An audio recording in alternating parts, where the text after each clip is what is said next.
Stories of the Exodus. Their parents must have recounted tales of Egyptian slavery and parted waters and the thunder of Mount Sinai. They also grew up hearing the tales of a distant land flowing with milk and honey, of a land promised to their forefather generations ago, the Promised Land. Through those stories, that promise also became theirs. Yet what they knew, their experience, was wilderness. They were the children of a wandering wilderness people, and so they must have wondered so many times, just like we do. Would it ever happen? Was the Promised Land a reality or some dream of a better but impossible world? To this new generation of Israelites, a new leader was also given, a man named Joshua, who took the place of Moses. It would be Joshua who inspired his people to believe. Upon Moses' death, the Lord spoke to Joshua and told him that this was the time. The time had finally come for Israel to cross the Jordan River into the land of his promise. So Joshua sent messengers throughout the camp, instructing them to gather their possessions and pack up their tents. In 3 days, they would take possession of the land. Then Joshua addressed all Israel. He said to them, "Remember what Moses, the servant of the Lord, commanded you. The Lord your God is giving you a place of rest. He has given you this land." 40 years of waiting, and this was finally the moment. We all know what it is to hold on to a promise. Some of you know what it is to wait 40 years. The doubt, the frustration, the uncertainty, the pain. Israel's path had not been a straight line out of Egypt. So much had developed in ways none of them could have predicted, but still, here they were. What lay before them wasn't going to be easy.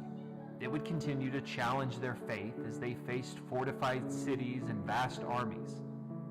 But like the generations before them, they too would be witnesses to the powerful and faithful hand of God. Maybe you've heard the story of Jericho, when God commanded Israel to march 7 times around the city's defenses. On the final lap of that final day, they shouted and worshiped and watched as the walls of that city miraculously crumbled to the ground.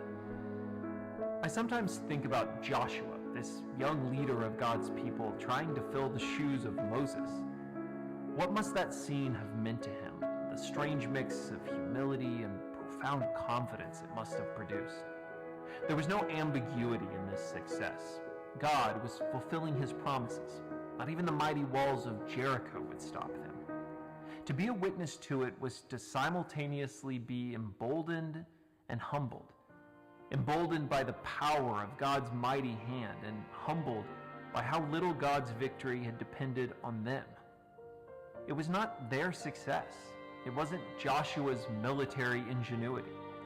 The promises they had for so long carried with them were finally coming true by God's intervention.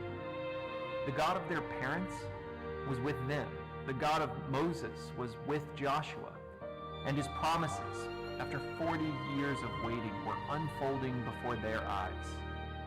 But there is a fascinating pattern that begins to develop in these stories, in so many of these biblical stories. To be witness to one of these great miracles of God's faithfulness is not an antidote to future doubt. Like their parents, the faith Israel had demonstrated at Jericho wasn't something they could ultimately hold on to. They too feared and grumbled and hoarded for themselves. Maybe this is the difficult lesson that is starting to set in across these biblical stories. It's so easy to evaluate and judge God, especially while we wait for promises which he hasn't yet fulfilled. But these stories remind us, it is God who is faithful, and it is we who so often fail him. And so we all live by faith. As one New Testament writer put it, faith shows the reality of what we hope for. It's the evidence of things we cannot see. We live by faith because we, like Israel, have seen his faithfulness. And while we wait, we know he will be faithful again. God fulfills his promises. Listen.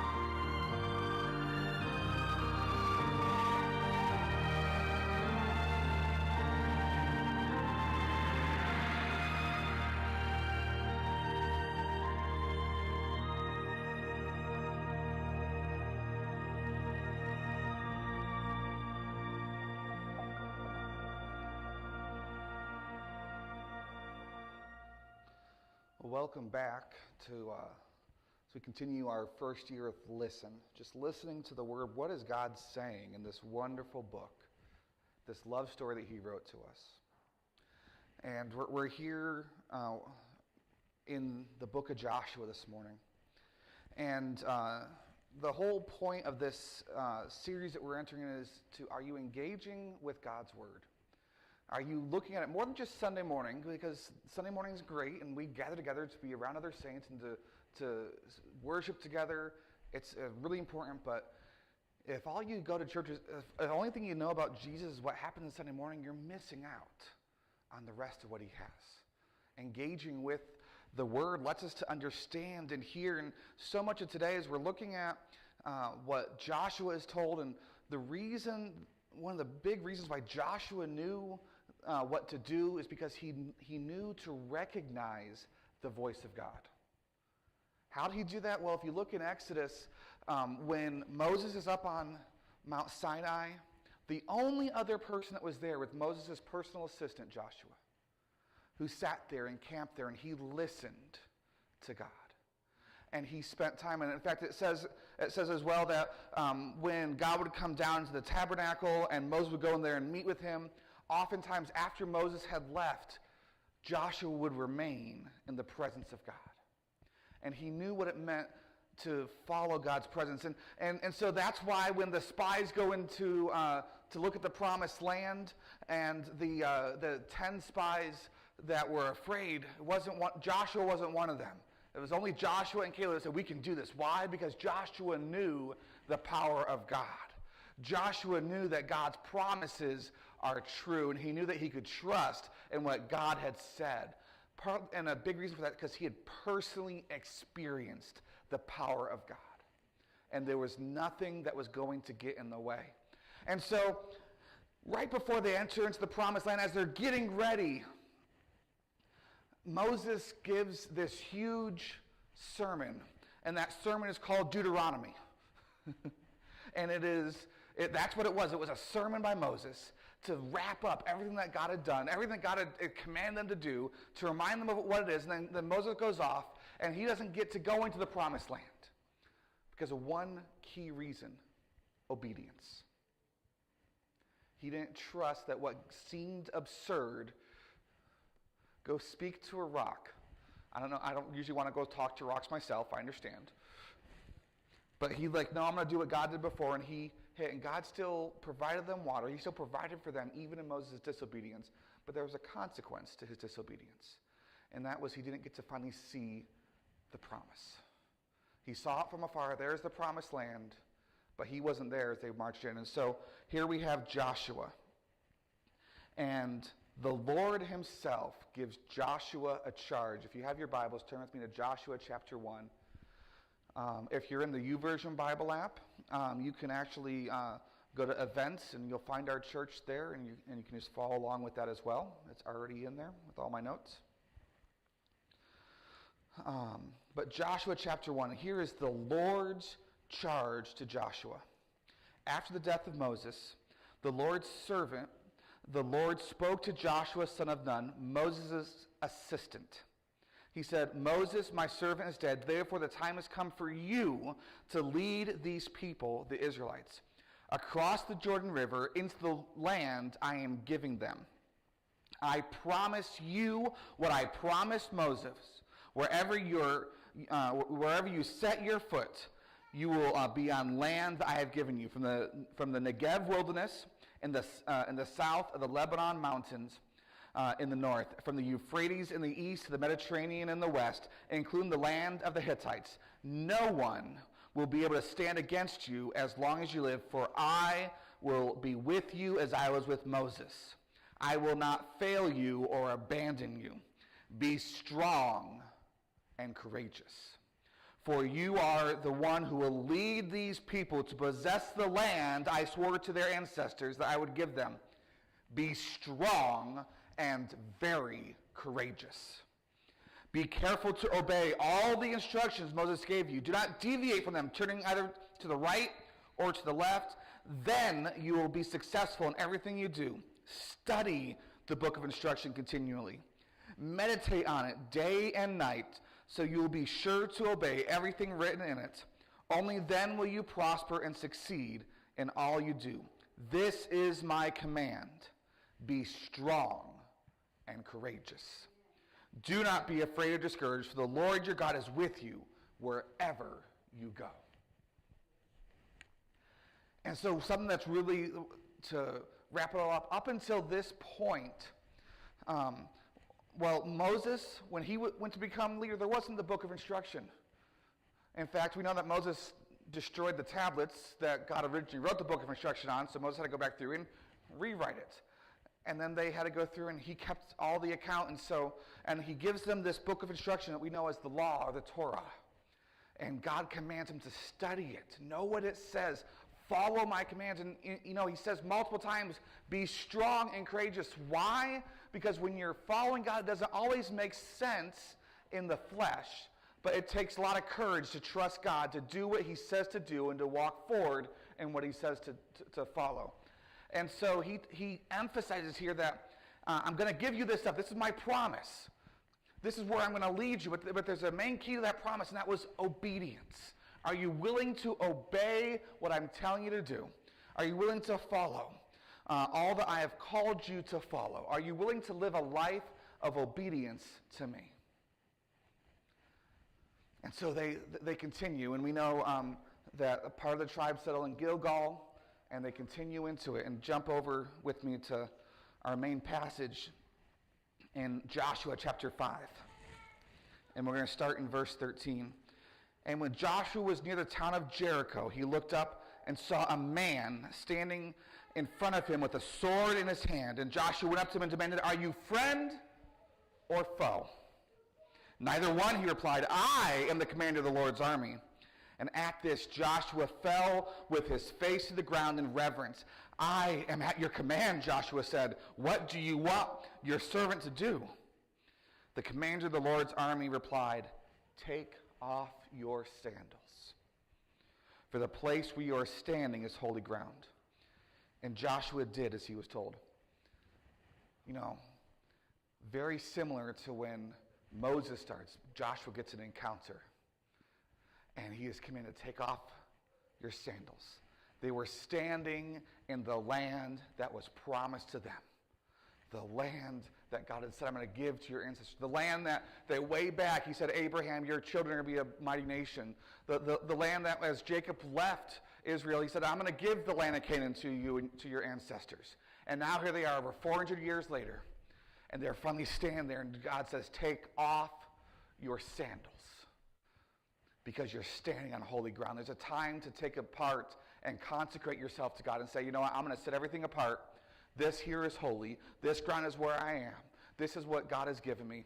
When I first got to Toke, and I started doing these prayer drives, and I just really felt very similar. We're going to circle out Toke, just like Joshua started to do. And we're going to circle this area and say, this is holy ground. This is God's land. It's not no one else's. And yes, there's lots of darkness in the land.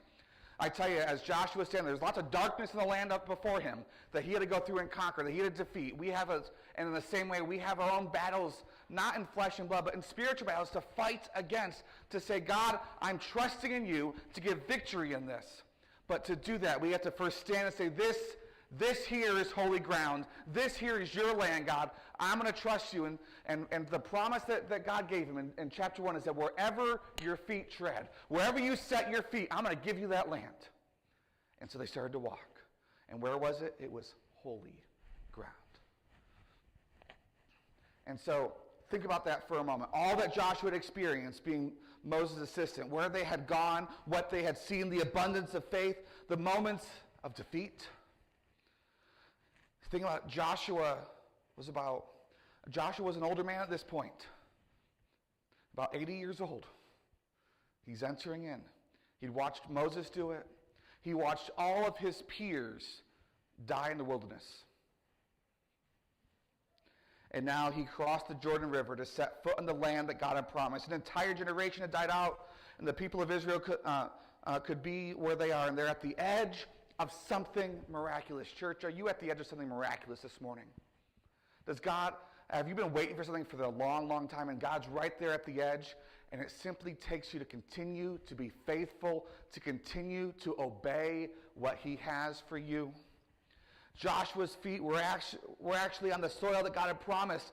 He stared at the first battle that stood in their way of the promise that had spoken for generations.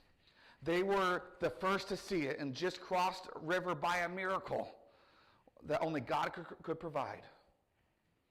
I can only imagine Joshua wondering whether anything would come easy or if this was going to always be a struggle. As he stared at the walls of Jericho, God sent the messenger, the commander of the Lord's army, with instructions. And the first thing that Joshua does is he falls on his knees, his face to the ground, and he worships. Joshua wasn't new to hearing from God. He wasn't new to recognizing God's presence. Yet his fear, wonder, and amazement and reverence consume him in the moment. He was the leader of over 1 million people, but he humbled himself to fall to his knees because he understood that God's voice, his direction, his leading were required to see the victory ahead. He didn't question what God was doing or why the angel of the Lord had shown up. He simply obeyed. Thomas Campus said, instant obedience is the only kind of obedience. There is delayed obedience, but that is disobedience. In fact, in my household, when the boys aren't following ahead, it's become a saying in my household. I'll start off delayed obedience, and they respond as disobedience, which means it's not, if I call them to do something, it's not in a minute, Dad. It's not when I feel like it, Dad. It's right away. And I'm trying to get Josiah that when I call you, I don't want you just to hear, what? I don't want to shout across the house. When I call you, you come. And he's starting to recognize that. And it's not, hold on a second, let me finish up what I'm doing. It's right away. And they come. Because when you delay, delayed obedience is disobedience. And from Thomas Campus, he said, whoever strives to withdraw from obedience withdraws from God's grace. I want to obey when God tells me to and do what he tells me to do. And so chapter 6, verse 1, now the gates of Jericho were tightly shut because the people were afraid of the Israelites. No one was allowed to go in or out. And so here they are. They're at the first major city, and some scholars say that this was a military outpost. This was so important. Jericho was guarded 2 important entrances into the heart of the hill country. If the Israelites did not conquer this city first, they would leave a well-armed enemy at their back, standing between the Israelite forces and their families encamped at Gilgal. They had to conquer Jericho first. And there were walls. These aren't just walls like we have on this building here. These were walls people are living in. This whole house is in these walls. Rahab's family were living in these walls. And probably the poorer areas that lived in the walls of the city. But all around the city there is these thick walls. This would have been a huge structure that scared the spies 40 years earlier. And here they are. They're ready to go. And Jericho is there. And listen to what God says.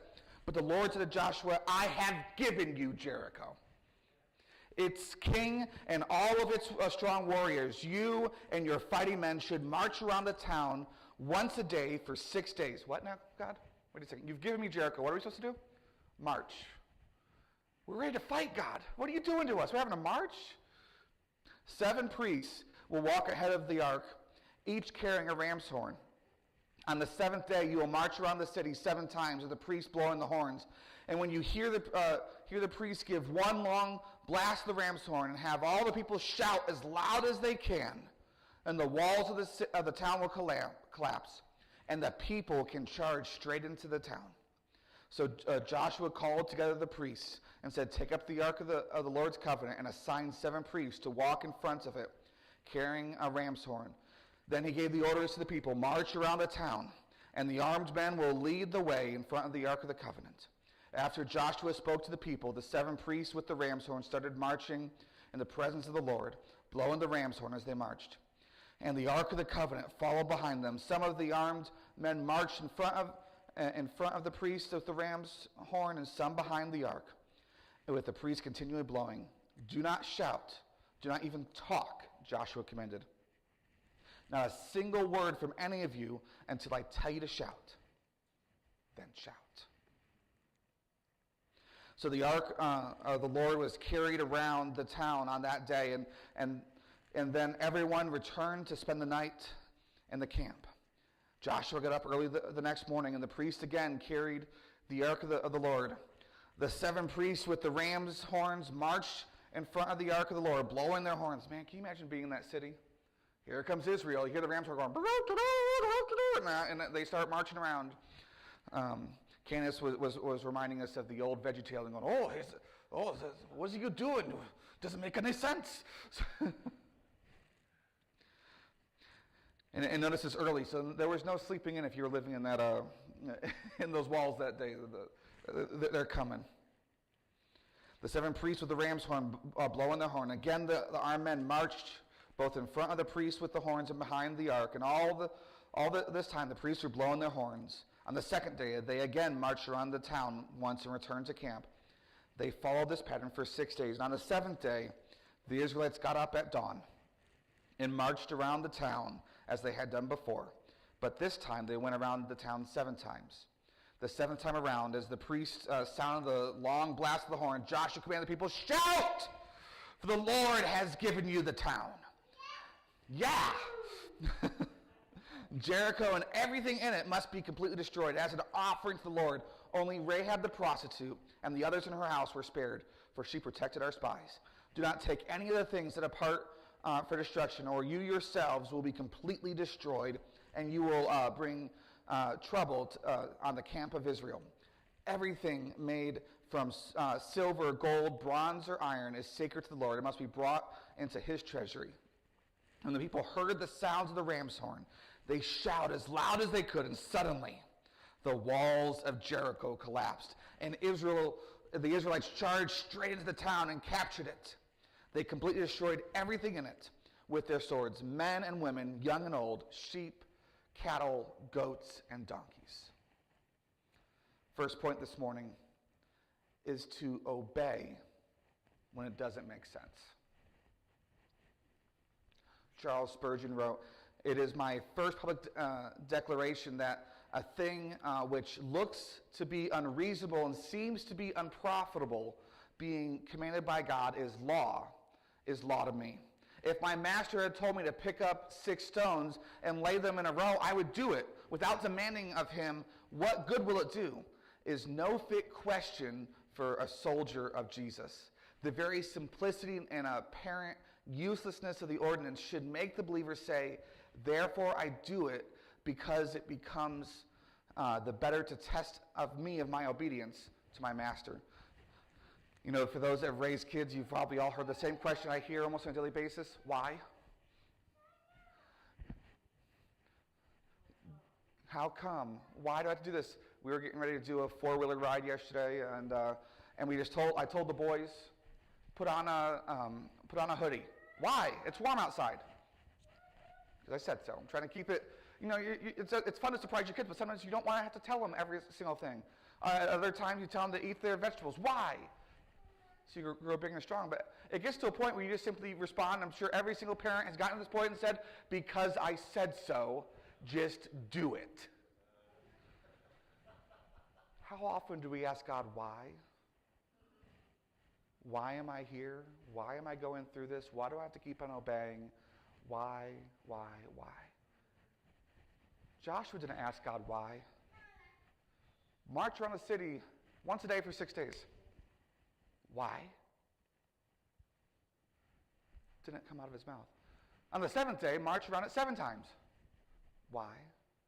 Because in the obedience there's a test. When you tell your servant to do something and he cannot comprehend it, if he turns around and says, please sir, what for? Why? You are quite clear that he hardly understands the relationship between master and servant. So when God tells me to do something, if I say what for or why, this is Spurgeon again talking, I cannot have taken the place which faith ought to occupy, which is the simple obedience to whatever the Lord has said. Baptism is a command. Faith obeys because it is a command, and thus takes its proper place. There's these giant walls there, and they are ready to go, and God tells them, march around it 6 times, once a day. Take the rams, start blowing the ram's horn. They're not doing a marching band here, guys. They're not singing, when the saints come marching in. There's nothing fun happening here. They're blowing the ram's horn. If you blow in a ram's horn, you can kind of make some musical noise. So this would have just been noise. Would have been loud. 7 people blowing ram's horn is really loud. One of Joy's first experiences with the ram's horn, we were up at the Assemblies of God Church in Delta, Living Waters Assembly. And in worship, one of the guys, you could tell he gets moved by the Spirit, and he grabs his ram horn. And, everybody in one of the churches where they use the ram's horn, and he starts blowing it. And right behind Joy, who, if you don't know my wife, came from a Baptist background before, had never heard the ram's horn before. Scared the tar out of her in the middle of the service. She goes, what is going on? Oh, it's okay. He's just blowing the ram's horn. But they're loud. And they keep on going. Can you just imagine this the whole time as they're marching? 6 days. The 7th time, man, the people are going, what is up with these crazy Israelites? Why aren't they attacking us already? They were scared. They heard what God did beforehand. They heard how God destroyed the Egyptians, how the entire army of Egypt got destroyed 40 years earlier. And here they are at your doorstep, and they're scared. No one's allowed in or out, but they keep just marching around the city. These guys got to be crazy. But they obeyed. They obeyed what God commanded them to do. God's unconventional strategy included waiting, walking, and not talking. Waiting, walking, and not talking. I'm sure if they started talking, the soldiers would have gone, why are we doing this? What is God doing here? But no, they were told to be silent. Sometimes the best thing we can do is not ask the question, just simply be quiet. There's the psalm that says, be still and know that I am God. Sit in God's quiet, sit in God's presence, and just know that he is God. This peculiar march, day after day, had no apparent result, was a test of their obedience and trust to what God is doing. Psalm 37:34 says, put your hope in the Lord, travel steadily along his path. He will honor you by giving you the land. You will see the wicked destroyed. They were putting their hope in the Lord every single day, step by step, every breath of those priests, blast by blast. They were trusting God to do what he said. Because you notice before he gave them any instructions, he says, I'm giving you Jericho. Now obey. Are you willing to obey what God has told you to do, even if it doesn't make sense to you? Even if you don't understand, are you willing to trust in his calling? It also demonstrates the power of worship. Because here we have these priests, they are making a joyful noise. They are trusting in God. They have the Ark of the Covenant, which symbolizes God's presence there with them, and they are there worshiping God 6 days in a row. When was the last time you worshiped God for 7 days straight? Tell you, when you start doing that, walls fall down. People get saved. People are set free. It's so important that we're worshiping God. One of the things I love doing, that's actually my guitar, not Bev's, but when I'm playing the guitar at home, it's just worship. And just get in that area where I worship God. And I can just get to that point where I just start singing, and no one else needs to be around. It just be me and God, and we worship. God often directs us to do things that don't make sense to the natural, but it makes sense to him because he sees the next hill. He sees what we're supposed to be doing. He sees the walls to come down. When Daniel was praying and he was fasting, and he spent 40 days fasting, he didn't know why he was fasting, but in the spiritual, there was a battle happening. And it was through Daniel's prayer and fasting that things in the heavens shifted and the battle was won. Isaiah 55 verse 8 and 9 says, my thoughts are nothing like your thoughts, says the Lord, and my ways are far beyond anything that you could imagine. For just as the heavens are higher than the earth, so are my ways higher than your ways, and my thoughts higher than your thoughts. In other words, in the same way that I know more than my son when I'm telling him to do something, I'm telling him to do it for a reason. He just needs to trust what I'm saying. And there's times I say that, you know what, you don't know more than me, just trust it. It's going to make sense in a minute. Just trust it. And yeah, I'm up higher than him in intelligence, but if I'm here, God's here. God's so much higher than me. I don't have to comprehend what he's telling me to do. I have to obey and trust. And so that's why the key, that first part is to obey even when you don't know what God's doing. Obey even when it doesn't make sense. One youth pastor wrote, over and over in my life, I use the phrase, if it's not scary, risky, or crazy, then it's probably not God. Mark Batterson says, if your dreams don't scare you, then they're not God dreams. If we can do it in our own strength and understanding, then it usually doesn't require God. All the time that I got down on my knees to hear his voice and his direction, stepping out to do what others would call crazy, risky, or scary, didn't matter because I knew it was him. When I moved to Alaska to take the position of kids pastor with no salary, people would have called it risky. They would have called it dumb. In the middle of a depression, of a recession, why are you doing this? What are you going to do for a job? It didn't make any sense. I didn't have any family up here. I only knew a few people up here. It just didn't make sense. But yet it was God telling me to move, so I moved. And when you trust in God, he orders your footsteps. He orders what you're supposed to do. And so you go and you do it. And I remember talking to my parents beforehand. And I remember telling my parents in that first phone call, you're going to have the same type of faith I'm going to have because you can't be talking negative to me right now. I'm trusting in God that he's going to provide because he's told me to do this. And so when you go and you trust, you watch God provide. God is going to ask you to do things that he isn't going to ask anybody else. He's going to direct you to places where others aren't going. And he may have promises for you that no one else has heard yet. In all these, we can sit back and just hope that they take place. Or we can spend time on our knees in his presence, listening to his voice and believing that when he speaks, it will happen. I'll tell you, when you're going into the impossible and not knowing how or why or what God's doing, there's two options. If you sit back and you just wait for God to happen, your own flesh takes over and you start overanalyzing what's going on. How is this going to happen? How am I going to pay the bills? How am I going to take care of myself? How is God going to do X, Y, and Z? And you start having an anxious disorder where you just start going over and over and over what's going on. But when you quit your stinking thinking and you get down on your knees and you start to pray. There's an acronym I taught with the kids one time. It's called PUSH. Pray until something happens. When you're up against the wall and you don't know what God's going to do, you might not even see the something happening yet, but you pray until you feel the release in your spirit. You pray until you have peace despite the circumstances. You have peace in the middle of the storm because when you know that God hasn't given us fear. It says in Timothy, for God has not given us a spirit of fear, but of love, power, and a sound mind. He's going to bring soundness to you. He's going to bring power to you. He's going to bring peace beyond anything that you can ask, dream, or imagine. But you have to trust him for that peace in the moment. Okay, musical interlude, okay? You have to trust him for that peace in the moment, that no matter what's going on, God's going to move, and we're going to see that peace.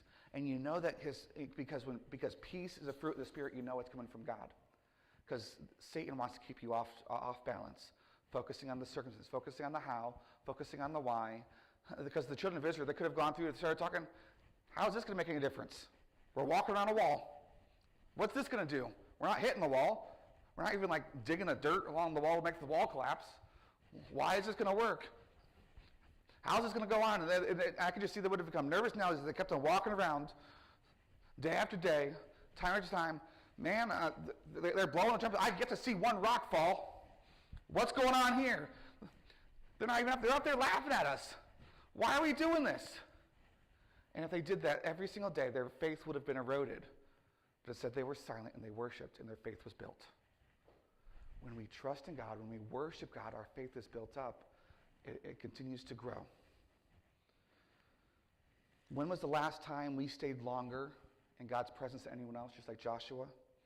When was the last time we fell to our knees in his presence to hear his leading and direction for our life?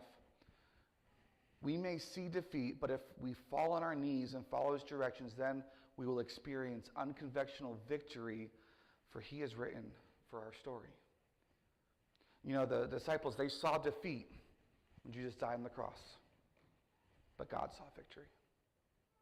They didn't know what God was doing, and they went and hid. They locked themselves in a room because they were afraid that they were next. But God knew better. God knew that just in 3 days, he was going to rise. Stuff was going to change. When we have the word, the direction, and the leading, then we must step in obedience even if no one else is willing to go. We must go. That is our job. You don't worry about what Chuck's doing. You don't worry about what Alvin's doing. You worry about trusting in God at the next step. And because he's talking to you. You might go, oh, but what about that person over there? You know, the disciples were all talking together, and Jesus had said to John that he about his future calling, and they started going, but God, why isn't John having to go through all this stuff? Why isn't John having to die for your name? Why? And Jesus goes, don't worry about John. I'm paraphrasing, obviously, but don't worry about John. He could live till I come back a second time. Don't worry about John. You worry about you. You do what I tell you to do. You be faithful and you trust and you obey. Don't worry about anybody else. Your relationship's not between Chuck and God and you. It's between you and God. Don't worry about your neighbor. You trust in God. You trust in him. You stay obedient to him. No army had ever won a battle like this before. It seemed crazy then and even now. It's mind-blowing that an army could march around a wall for 6 days. On the seventh day, do it 7 more times, blow the trumpets, shout, and capture a city. If you do all those things in that order, in that way, then you'll win, is what God said. Can you imagine getting those directions from the angel? Keep in mind that this wall was so big that people's homes were built into it. They raced chariots on top of these walls. These directions from the angel were unconventional. They weren't the typical battle strategy. You know, I've been listening to a sci-fi book, and they're in the middle of a battle, and they're talking about, okay, we're gonna pull the enemy back to the wall, and we're gonna let them pass as our reinforcements come in, and then we can completely destroy the enemy. They have this big strategy meeting, and they're figuring out how they're gonna destroy the enemy. There isn't that strategy meeting here. There is no strategy. The strategy is trust God and obey. Nothing else mattered. Joshua wasn't worried about what others thought about him. I'm sure there were some others going, man, this Joshua doesn't know what he's talking about. I heard back in the day this happened and that happened. I heard the stories from the Phoenicians. Man, they needed some tacticians. Man, back in the day, the Egyptians, they knew how to run chariots. Nothing like that. His desire was to be obedient to God no matter what. For him, it wasn't about the soldiers, families, kids, methods, pride, or anything else, but simply hearing from God and doing what God directed him to do. When Joshua and the people stepped out and obeyed, it allowed God to do the rest. Their obedience led to their victory and ultimately led to them receiving God's promises, his favor of what he had spoken to the Israelites. Eric Liddell said, one word that stands out from all the others as the key to knowing God and to having his peace and assurance in his life, in your life. Ready for that one word? Obedience. Elizabeth Elliot tells a story of when she and her brother Tom were small children. Their mother would let Tom play with paper bags that she had saved as long as he put them away afterwards. One day she walked in the kitchen, they were all over the floor. Tom was in another room at the piano with his father, and they were singing hymns. When their mother called him to the kitchen to tidy up, he protested, but Mom, or he's English, but Mom, I want to sing Jesus Loves Me, this I know. I could so see Judah Josiah saying this to me, Judah especially. His father is seated next to him, back to the boy's mother by saying, it's no good singing praises to God if you're disobedient. To obey is better than sacrifice. Second thing is to obey through the waiting. Verse 14, it says, on the second day, they marched around again. And on the third day, again. They followed this for 6 days. You know, if when I'm told I'm going to get victory, I want it right now, right this moment. I don't want to have to wait a week for God to finally move or longer. I want it now. God could have brought the walls down with the first slap. Why did he make them march for 6 more days? Sometimes God allows a period of waiting to test our faith. Hebrews 12:1 and 2 says, and let us run with endurance the race that God has set out before us. We do this by keeping our eyes on Jesus, the champion who initiates and perfects our faith. You know, there was, I just seen this story. There's a lot of Olympic stories coming up right now about this man from Japan who ran in the 1914 Olympics. And he was running the marathon. And it was so hot that day that some of the athletes literally died from the heat. And he was running, and he kind of he went, I'm not doing this anymore. And he took this off path, and he went and found a family, and they fed him, they gave him water and everything else. He went and joined their Olympic party, and he went and took a nap. And he was so embarrassed by the dishonor that he was never seen for a long, long time. He goes back to Japan, and he lives, and eventually the people, they find out who he is, and the people that hosted the host nation came to him and offered him a chance to finish his marathon. And so he is down the record books for being the longest to finish the marathon, and it's over 50 years before he finished. What if we run with endurance the way he did, where we don't give up for 50 years and we keep on running? Or 60, or 70, or however long God has us here on this earth, where we trust in God, and sometimes we wait for a long time. Joshua had to wait for 40 years. It wasn't his fault that the other 10 spies didn't trust in God, but Joshua was faithful, and he waited.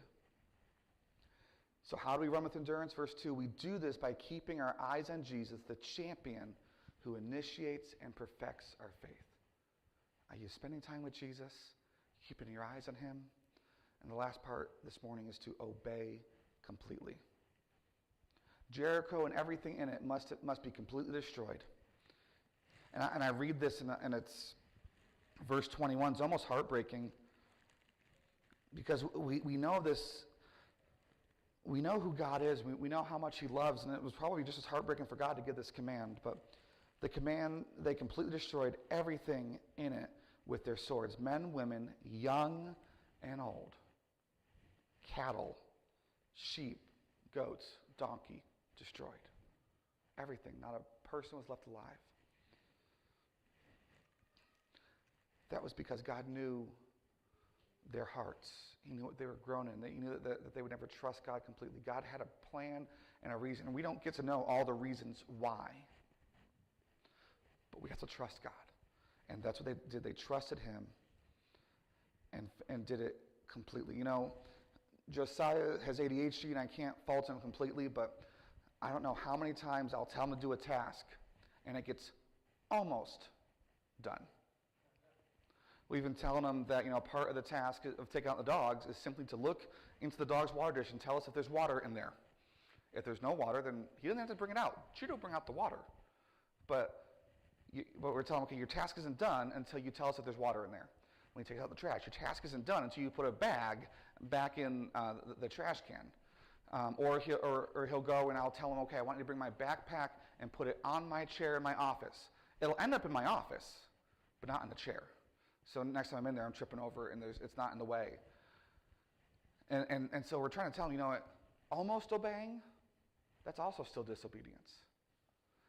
So many times we go and we almost obey everything that God says, but that we don't do it completely. We don't finish the task, and someone else has to come up behind us. I don't want someone else to have to come up behind me and finish what I left unfinished because I didn't do what God commanded me to do. I want to be completely obedient to what God has. God always has a purpose for his direction. Jericho is a valuable city. Their wealth, population, livestock, and location were ideal settlement. But God said destroy it totally. God did this for several reasons. First, to keep them holy. If the Israelites left prisoners alive, then the Israelites could have been corrupted by their culture, their gods. To keep them moving. If Jericho was left intact, it would have tempted them to stop and stay and put down roots that have captured the rest of the promised land. And last was to test their obedience. Partial obedience isn't true obedience. So many times in our culture we weigh the cost of sacrifice rather than obedience. Looking at Joshua and the account of what happened in Jericho, we can see that these unconventional times, especially in these unconventional times, it's critical that we are obedient no matter what it costs. We have missionaries, pastors, family members, and people all around us who have poured spiritual help into us, empowered us, and sacrificed so much so that we could know Jesus. Our lives have been impacted by the promise of God because someone was willing to give up something, maybe even everything, and be obedient. You know, this church is here because of missionaries who decided to leave and follow God. And it wasn't just one set of missionaries, it was missionary after mission that God sent to a little place in Tok. And I just can't imagine the first missionaries who were living in a trailer in the middle of wintertime. That's got to be cold. It gets 60 below here, guys. For our Wrangell guys moving up from Wrangell, I'm sorry, it gets 60 below here, guys. Or colder. And they lived there, and not even worse, you know, I'm really grateful that we have a toilet inside the house. They had an outhouse out back, and yet they trusted God to give up what they had, the comforts of the lower 48 and what they had, and come up here to Tok in the early days and found the Assemblies of God Chapel. And so we're here, we're standing on the shoulders of those that sacrificed so much. And we watch as others continue to sacrifice, continue to pour into us. And so they did everything else for one reason, because God told them, and they were obedient. What are we supposed to do? Who are we supposed to lead? What do we need to give up in order to be obedient to God's voice and his leading? Well, there are things today that we can do and things that we can be obedient to. There are lives that we will impact because of our obedience to God.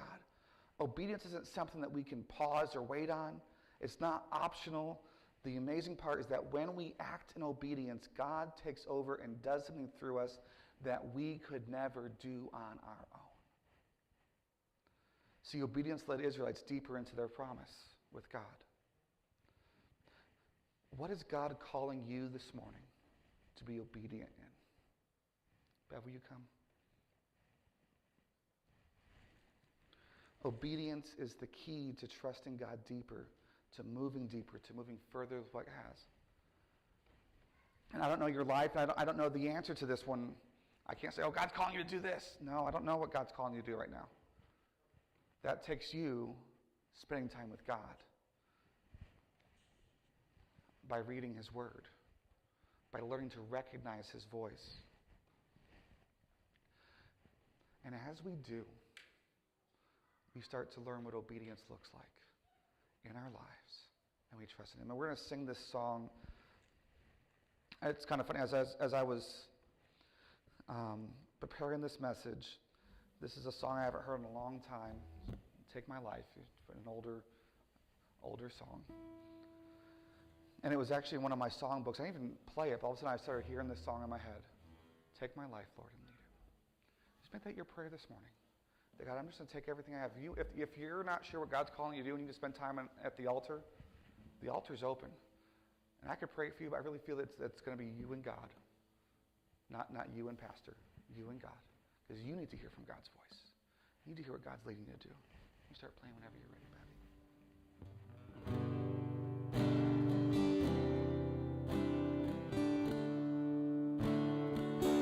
Altar's open if you want to come here. Right.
is what I long for. Righteousness is what I need. Righteousness is what you want me.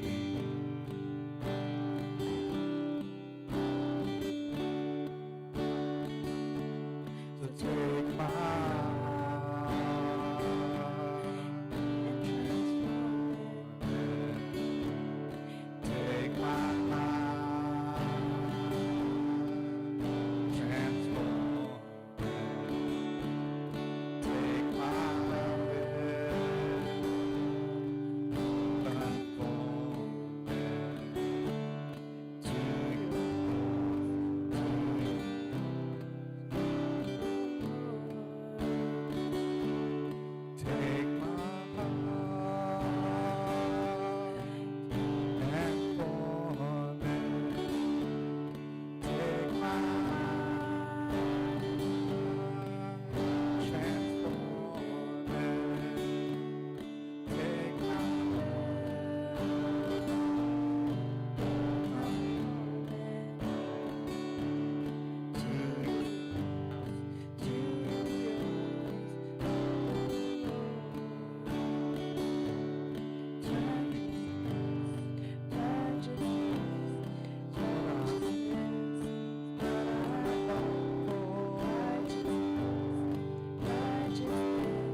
church.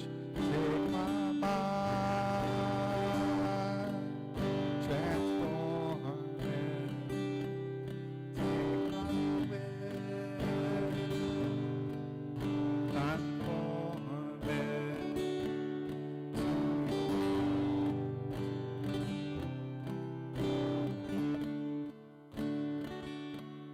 To yours.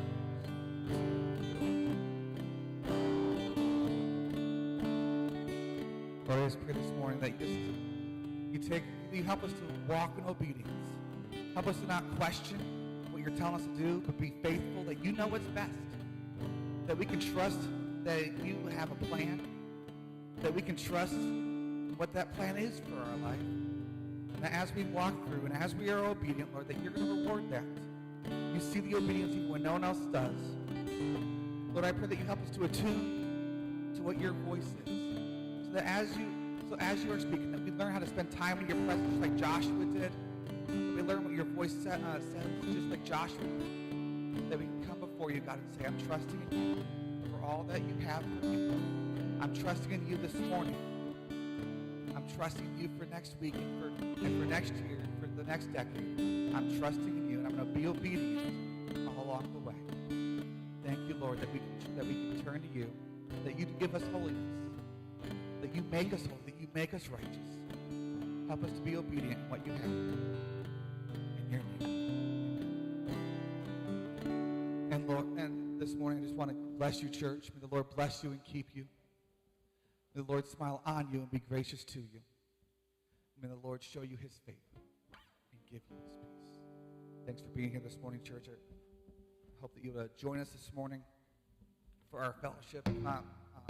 We've got some soups out there. And just join us. We'd love to get to know you better. Thanks for being here today. You're dismissed.